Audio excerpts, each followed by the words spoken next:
This is Pastor Ed of the Guardians of Truth Evangelistic Association. We are here at the Person County Museum of History. What you see behind me is the Van Hook Subscription School that was founded in the 1800s. And here at the museum, you can see all the beautiful buildings and stuff around us, and you can learn about the history of Roxboro, of Person County. You can see an old general store in the background here. Over there is an old doctor's office and an old tobacco barn. And then in the main building, which is right here, you can find out, see historical documents and see things that started our county. It's interesting to know that many are familiar with Buster Brown's shoes, but the original man who was the Buster Brown mascot was from right here in Person County. And a lot of neat things happen. And that's kind of what we're going to be discussing on this episode of Word Wealth, is we're going to be discussing beginnings. And so let's go over to the gazebo and let's get into the Word and look at beginnings.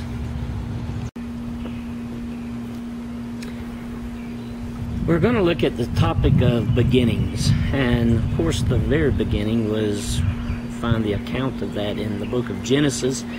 And Genesis 1 verse 1 says that in the beginning God created the heavens and the earth. Now the word created in the ancient Hebrew is the word bara. God created the heavens and the earth. This establishes one of the most important facts of life, that the universe and mankind are not here by some mere accident.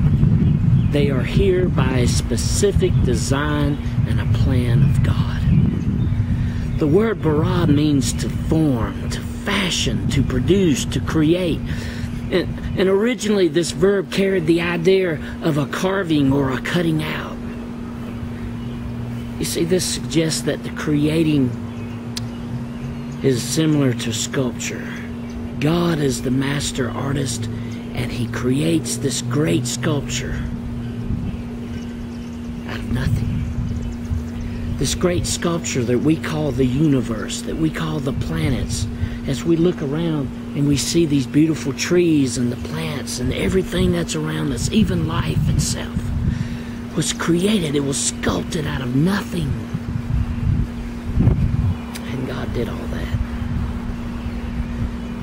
Thus, bara is the fitting word to describe both the creating and the bringing into existence out of nothing, as well as the forming of something out of existing matter.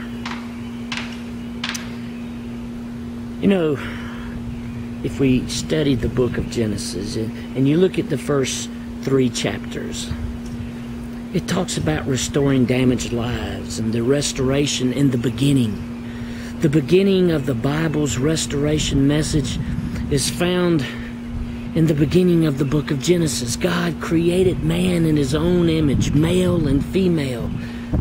And man enjoyed the image of God, the intimacy with God, the unbroken fellowship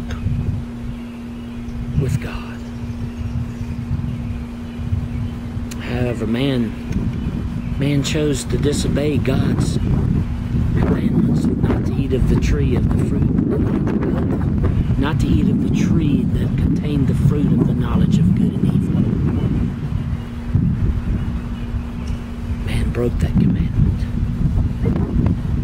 And instead of living from the wisdom and the righteousness and the resources of God, he would live from his own limited resources from that point on, working things out for himself.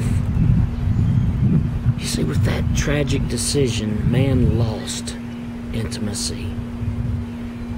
He lost fellowship with the Lord, his Creator.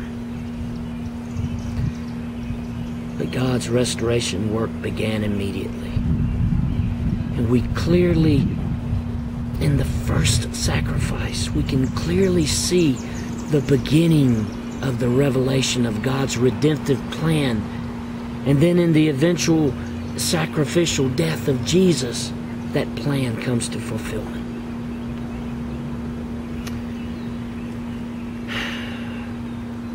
The very first verse in the Bible states, "In the beginning God created the heavens and the earth." This verse tells us like it is, that He created the universe with all of its stars and of all the planets and the unique creation. It's all of God.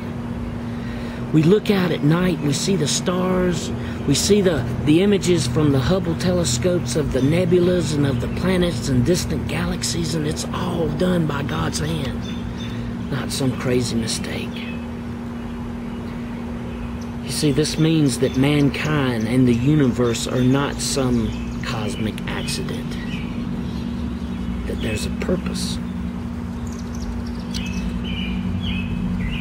There's a purpose to your life, and there's a master plan for the universe.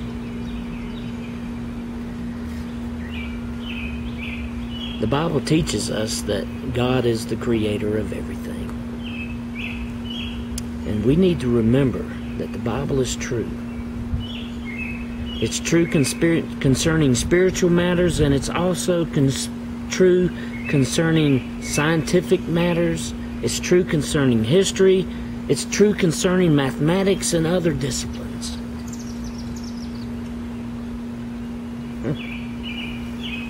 You think about that. Goodbye.